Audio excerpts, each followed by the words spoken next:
Jerusalem citing grave dangers to privacy, Israel's Supreme Court ruled on Sunday that the government must bring its use of mobile phone tracking deployed in the battle against the new coronavirus under legislation.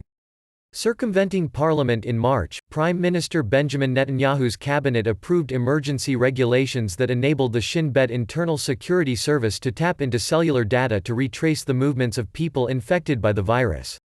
The technology, customarily used for anti-terrorism, has since yielded data used by the Health Ministry to locate and alert those who have been in their vicinity. The practice has been subjected to some parliamentary oversight following a subsequent court ruling.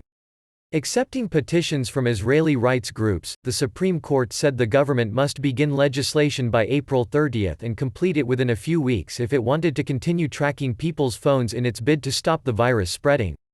The state's choice to use its preventative security service for monitoring those who wish it no harm, without their consent, raises great difficulties, and a suitable alternative, compatible with the principles of privacy, must be found, the court said.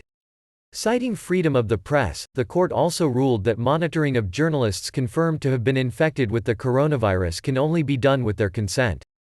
If they refuse, members of the media could seek an injunction against the practice, in order to protect their sources.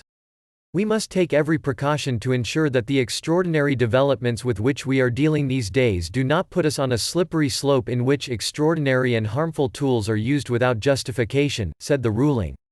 The Association for Civil Rights in Israel, ACRI, one of the groups which petitioned the court, hailed the ruling as a victory.